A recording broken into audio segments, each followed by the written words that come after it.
Salut les gars, bienvenue dans une nouvelle vidéo où on va parler de cinéma. On est parti pour une nouvelle review. Alors la semaine dernière il n'y a pas eu de review, je l'ai filmé, je l'ai monté, j'ai tout fait pour l'exporter. Mais je sais pas, les fichiers ont été corrompus donc bah vous avez rien vu. Mais voilà, là je vous mets tous les films que j'ai regardés. Voilà, on va encore un peu attendre parce que j'en ai quand même regardé pas mal. Justement j'étais contente de vous faire la review parce que j'ai regardé plein de films. Pour au final que vous ne voyez pas. Et ouais, je suis ravie. Enfin bref, on va tout de suite commencer. Alors cette fois, j'ai créé une catégorie. En fait, je suis en train de me faire tout le set de Ghibli. Donc bah, je les regarde tous. Donc vous avez dû voir des affiches passées du studio Ghibli. Parce que bah, du coup, ça fait 2 semaines que je suis dessus. Donc cette semaine, pour le studio Ghibli, j'en ai regardé pas mal. J'ai regardé The Secret World of Arrietty. J'ai mis 4 étoiles et demie. Alors moi je l'ai trouvé incroyable parce que juste il m'a rappelé mon enfance quand je regardais la fée Clochette. Donc déjà j'ai adoré parce que je trouvais que c'était le même univers. Et puis même l'histoire elle m'a touchée. Bon, esthétiquement magnifique, enfin c'est bon, à force la patte de Miyazaki là j'en ai bouffé et je peux vous dire que tous les méchants ils se ressemblent, tous les gentils se ressemblent, tous les mecs se ressemblent, enfin bref. Des fois c'est même un peu compliqué parce que vraiment ces personnages ils se ressemblent et t'as l'impression des fois il a introduit des anciens personnages qui avaient... Mais non, pas du tout, c'est juste c'est son style de dessin. Du coup, c'est l'histoire d'une toute petite personne qui vit avec sa famille et en fait ils doivent choper des choses dans les maisons de humains. Et en fait, je peux pas trop vous dire, mais elle va rencontrer un garçon adulte. Et il va se passer des péripéties. Voilà, non c'était vachement cool, je vous conseille d'aller le regarder. Ensuite du studio Ghibli, j'ai regardé Nausicaa. J'ai mis 4 étoiles. Alors, esthétiquement c'est incroyable. Je pense qu'à force vous allez comprendre, esthétiquement c'est incroyable.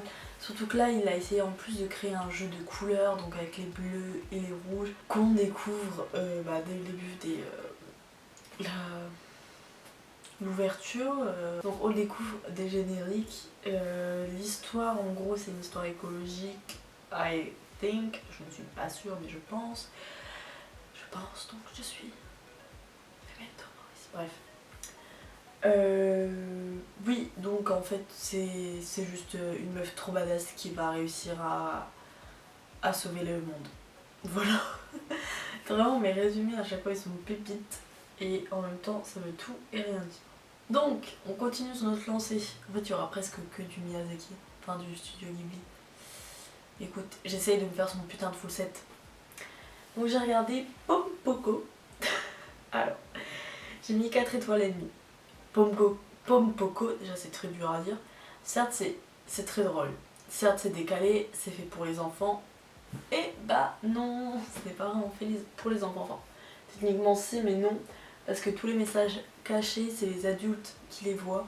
Donc le grand thème c'est l'écologie, la faune et la flore qui est en péril à cause de l'extension urbaine. La fin est très triste. Moi j'espérais pas cette fin, mais pas celle-là. J'espérais que le studio Ghibli ne fasse pas cette fin-là. Mais ils l'ont fait. Et juste ce film, il m'a énormément touchée. Alors que quand même, les mecs ils truquent leurs bijoux. Bref, faut regarder le film pour comprendre. Mais en gros c'est des genres de ratons laveurs. Enfin c'est un nom spécial mais pour moi c'est clairement des latons laveurs. Des ratons laveurs qui vont essayer de sauver leur forêt. Puis j'ai regardé Ponyo. J'ai mis 3 étoiles. Alors Ponyo, j'ai extrêmement du mal. C'est pas la première fois que je le regarde, mais bon, c'est la première fois que je le mets sur Letterboxd et que je le regarde réellement, même si j'étais en train de me préparer un gratin au film à côté. Faut pas le dire. Mais j'arrive pas. En fait ce film j'arrive pas qu'un poisson il est humain, enfin genre vraiment comment elle est dessinée, Ponyo, ça me cringe. Je sais pas comment l'expliquer, mais vraiment ça me fout mal. Bon, elle est dessinée, et puis même l'histoire, je sais pas, je la trouve un peu malsaine, je sais pas comment dire, mais... Enfin, j'aime pas, mais en même temps, vous voyez, ça reste beau, donc 3 étoiles, mais je peux pas mettre plus parce que je suis pas bien devant ce film. Puis, donc, j'ai re-regardé, mais typiquement, j'ai vraiment regardé cette fois-là, La colline aux coquelicots. Donc, 4 étoiles et demie. Ce film, il est très très très beau. Et je sais pas, il y a un petit truc genre sentimental, je sais pas comment expliquer, mais il est touchant. Donc en gros, c'est des lycéens qui vont essayer, lycéens, qui vont essayer de sauver un bâtiment, ils vont tout faire pour, et il y a en même temps une histoire d'amour, et c'est juste trop mignon. Toute l'histoire, comment elle est fondée, elle est faite pour réussir en fait, et ça coule comme de l'eau de source. Chaque plan est beau, les paroles, je sais pas ce que j'ai à dire sur les paroles, mais c'est beau quand même. Non mais vraiment je vous conseille fortement d'aller le regarder. Et pour finir, du studio Ghibli que j'ai regardé cette semaine, c'est Le Château dans le ciel. J'ai mis 3 étoiles et demie. Je trouve que ça aurait pu être raccourci, ils ont voulu raconter des choses en plus. Pas pour rien, mais ça m'a pas touchée personnellement. Le film est beau, il est mignon, mais en fait c'est l'histoire en elle-même que je trouve pas non plus folle. Malgré que la meuf elle a des super pouvoirs entre guillemets. Je sais pas, je trouve que l'histoire elle est pas assez posée, elle est pas assez enfantine, enfantine mais mature. Comme d'habitude, j'ai l'impression que c'était pas vraiment le studio qui l'a fait, je sais pas comment expliquer, mais c'est très beau hein. Mais je trouve que ça, c'est pas la patte Ghibli, et ça se trouve je vais me faire incendier pour ce que je dis. Mais l'histoire en elle-même, je l'ai pas appréciée plus que ça. Parce que de base, vous voyez, ça parle quand même d'écologie, enfin ça parle de... Il parle quand même de choses importantes. Et là, au contraire, ça parlait d'industrialisation, malgré qu'ils essayent de sauver une terre promise. Je sais pas, je me demande s'il y a vraiment eu un accord ou pas dans la volonté du studio. Mais bon, il était là, il était quand même sympa. Ensuite, on passe à la catégorie court-métrage. Donc j'en ai regardé 2 cette semaine. J'ai regardé Ostinato. J'ai mis 2 étoiles. En toute honnêteté, n'allez pas le regarder. Enfin, esthétiquement, ok, c'est beau, mais c'est tout. Ça n'a pas de parole. J'ai pas vraiment compris l'histoire. C'est... J'ai même rien à vous dire, vous voyez, c'était pas... Ça n'avait pas grand intérêt. Et ensuite j'ai regardé Canva. Par contre Canva, j'ai mis 2 étoiles et demie. Là l'histoire elle est touchante, c'est une vraie histoire qui fait mal au cœur un peu, vous voyez. C'est fait aussi... Esthétiquement aussi c'est magnifique. Je trouve que la patte de dessin elle est très très belle. Mais en même temps vous voyez il n'y a pas encore grand chose à dire. En fait des fois j'ai peut-être ça mon problème avec les courts-métrages, je trouve qu'il n'y a pas grand chose à dire. Mais bon. Voilà, c'est vraiment si vous voulez aller voir Canva, ça dure pas longtemps et c'est très mignon, mais par contre Ostinato, en toute honnêteté, n'allez pas le voir. Alors nouvelle catégorie, ciné-concert. J'ai vécu une nouvelle expérience, cette catégorie n'apparaîtra qu'une seule fois je pense.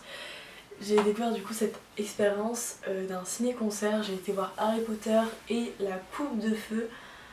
Waouh, waouh, waouh, je vous mets des vidéos juste après. Mais c'était incroyable, chaque séquence, il y avait de la musique alors que dans le film il n'y en a pas forcément. Et on est transporté comme pas possible.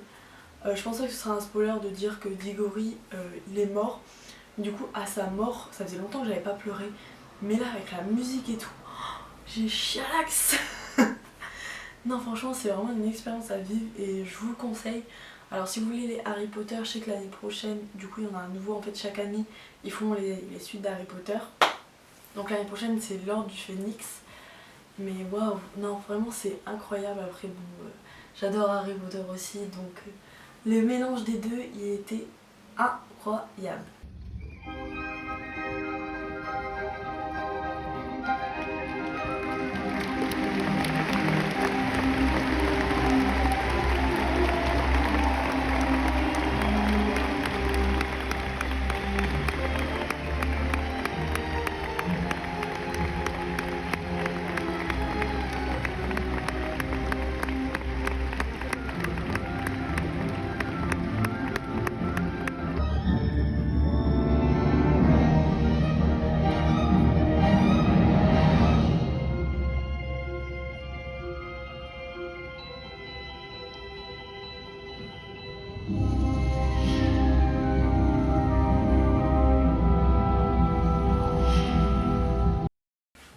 Ensuite ça y est les gars, on passe au film, entre guillemets, pas mes petites catégories, là c'est juste la catégorie film.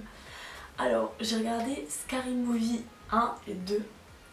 Parlons d'abord de Scary Movie 1. Donc Scary Movie 1, j'ai mis 4 étoiles. Extrêmement drôle, extrêmement décalé, j'ai surkiffé. J'ai jamais regardé Scream et pourtant j'avais quand même des refs au film. Enfin j'ai regardé des petits extraits mais j'avais quand même les refs au film et tout. Et juste incroyable, trop drôle, les acteurs au top. Par contre ensuite du coup j'ai regardé Scary Movie 2. Là j'ai mis 3 étoiles. Je trouve que l'humour il était pas à la même échelle et puis l'histoire elle était moins ouf. Je ne sais pas, Scary Movie 2 il reprend quel film d'horreur parce que du coup je déteste les films d'horreur. Voilà, c'est pour ça que je regarde la version comique. Mais ouais, je l'ai moins apprécié, j'ai moins kiffé sa saveur. Après, du coup ça m'a freiné à regarder les autres Scary Movie. Je sais pas, dites-moi s'ils valent quand même le coup ou pas, parce que pour l'instant du coup j'ai plus trop envie de regarder vu que j'ai été déçue. Mais voilà, c'était quand même cool. Ensuite les gars, j'ai regardé un film qui a reçu, il me semble, 9 nominations, qui est sorti il y a... Alors ça commence à faire un petit moment, qui a quand même fait pas mal parler. J'ai regardé Anora. J'ai mis 4 étoiles. Waouh, waouh, waouh. Alors, Anora. Ça mérite ses nominations, je trouve. Et en même temps, je sais pas. Parce que c'est pas non plus des plans transcendants. Enfin, esthétiquement, c'est beau. Mais c'est pas non plus des plans très très recherchés. L'histoire, par contre, donc le fond, incroyable. Le fond, il est incroyable. C'est la première fois, du coup, je tombe sur une histoire comme ça. Et ça m'a extrêmement touchée. Je m'attendais pas à tous ces retournements de situation. Les personnages, enfin les acteurs du coup, moi j'ai trouvé les scènes où ils s'engueulaient, ils se criaient tous dessus, j'ai pas du tout aimé. J'ai trouvé que c'était pas très bien géré. Donc vous voyez, c'est pour ça que je dis que est-ce que ça mérite vraiment 5 étoiles et toutes les nominations? Je sais pas, parce que moi ça m'a un peu... ça m'a un peu sorti du film en fait, ces scènes là. Et par contre en même temps, c'est très très ouf. Enfin, vraiment, aller regarder Anora, ça fout une claque en fait sur le monde de la nuit, on peut dire ça comme ça, et sur les personnes riches. Littéralement, qu'on se le dise, ça met une claque. Donc je vous conseille vivement d'aller regarder. Puis j'ai regardé Berlin Nobody, j'ai mis 3 étoiles et demie. Alors, très très cool. Donc c'est une histoire de secte, etc. C'est très très particulier. Donc très cool l'histoire, donc le fond. Esthétiquement, c'était des plans simples, qu'on se le dise, pas trop recherchés. Peut-être ça du coup le problème. Les acteurs par contre j'ai trouvé qu'ils jouaient très très bien. Hein. J'étais vraiment pas totalement à fond mais quand même bien à fond dans le film. J'attendais la fin quoi avec impatience. Mais en même temps, est-ce que ça mérite plus d'étoiles? Ça, je sais pas. Vous voyez, j'aimerais bien avoir d'autres avis sur ce film parce que j'ai l'impression que personne ne l'a regardé, il est un peu passé à la trappe. Mais pas mal. Pas mal du tout. Ensuite, on passe déjà au dernier film. Cette semaine, vu que ça a été ma rentrée des cours, j'ai pas pu regarder beaucoup de films. Comparé à la semaine d'avant, la review qui n'est pas sortie, j'ai encore des mots. J'ai encore des mots. Donc j'ai regardé Raise the Red Lantern, j'ai mis 3 étoiles. Alors c'est un film chinois qui raconte entre guillemets la place des concubines. On va surtout en suivre une. Ce qui m'a dérangé c'est l'actrice, du coup en fait comment ses actions. Comment elle parle, les actions qu'elle fait, pourquoi. En fait j'ai pas trop compris pourquoi à chaque fois elle réagissait un peu loca quoi, vous voyez. Et par contre on voit quand même la violence de la Chine, on voit que c'est toujours enfermé, enfin il me semble vraiment c'est chaque plan est surcadré de fou malade, donc on sent l'emprisonnement qu'est la Chine et surtout qu'est le temple là où les concubines elles vivent, et l'oppression du roi. Dès que le roi est là, il faut qu'il y ait du rouge, le sang, enfin vous captez, tout ça. Et en même temps, ça a duré 2 heures, plus de 2 heures. Ça aurait pu être raccourci parce qu'en soi l'histoire, elle raconte pas grand chose en fait. Juste une concubine qui arrive. Et voilà, enfin il se passe des choses, mais pas non plus transcendantes. Enfin la vie elle change pas plus que ça. Donc ouais, 3 étoiles. Est-ce que ça mérite plus? Je ne sais pas. Comme d'hab, j'attends vos avis in the commentaires, même si personne ne me met de commentaires, tout le monde vient me parler en message privé, c'est trop mignon. Donc les gars, j'ai déjà parlé de tous les films que j'ai vus, ça a été extrêmement vite, mais je vous promets que je vais me rattraper. Là déjà ce week-end j'ai prévu d'en regarder plein et j'ai réussi à me libérer de l'espace dans la semaine. Je sais comment gérer pour regarder des films, à peu près 2 par jour, donc ça va aller sur des chapeaux de roue. Donc merci à tous d'avoir regardé cette vidéo, j'espère qu'elle vous aura plu et surtout j'espère que le concept de review vous plaît. Je sais que je suis une petite, déjà youtubeuse, dire ce mot là pour moi c'est compliqué, que voilà je partage pas non plus mes vidéos c'est très souvent mes amis qui regardent. En tout cas merci beaucoup de regarder les gars parce que ça me fait extrêmement plaisir et je sais que tout le travail que je fais il est pas en vain et puis même si personne regarderait honnêtement je continuerai parce que j'adore parler des films que je regarde et puis même moi ça m'entraîne à analyser les films et à en faire des critiques. Donc voilà, merci à tous d'avoir regardé et des bisous.